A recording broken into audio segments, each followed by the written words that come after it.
গীতার অষ্টম অধ্যায় অক্ষর ব্রহ্মযোগ।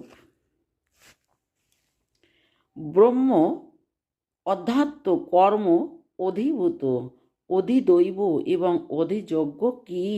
অর্জুন তাহা জানিতে চাহিলেন। শ্রী ভগবান তাহার নিকট বলিতেছেন, জগতের মূল কারণ নিত্য নির্বিকার যিনি, তিনিই ব্রহ্ম। জীবদেহে যিনি জীবাত্মা, তিনি অধ্যাত্ম। যাহার জন্ম বিনাশ আছে তাহা অধিভূত। দেবযজ্ঞ ইত্যাদির নাম কর্ম। সৃষ্টিকর্তা হিরণ্যগর্ভই অধিদৈব।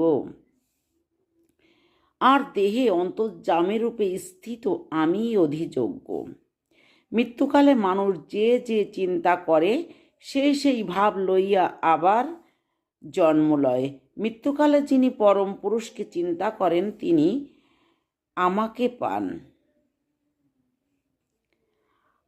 যিনি এক মনে আমার কথা ভাবেন তিনি আমাকেই পান।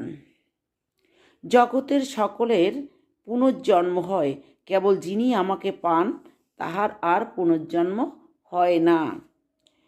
যোগীরা উত্তরায়ণ শুক্লপক্ষ অগ্নি ও জ্যোতির দেবতার পথে গেলে ব্রহ্মকে পান, তখন তাদের আর এই মর্তলোকে ফিরে আসতে হয় না, তারা স্বর্গলোকে স্থান পান।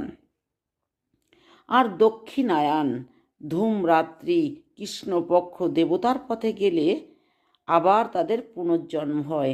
তাই 6 মাস উত্তরায়ণ আর 6 মাস দক্ষিণায়ন। উত্তরায়ণে মারা গেলে তাদের আর ফিরে আসতে হয় না, আর দক্ষিণায়নে মারা গেলে তাদের আবার পৃথিবীতে ফিরে আসতে হয়। যোগী আমার এই তত্ত্ব জানিতে পারিলে তাহার আর পুনর্জন্ম বা পাপ পুণ্য কোনো ফল হয় না, তিনি মুক্ত হইয়া যান।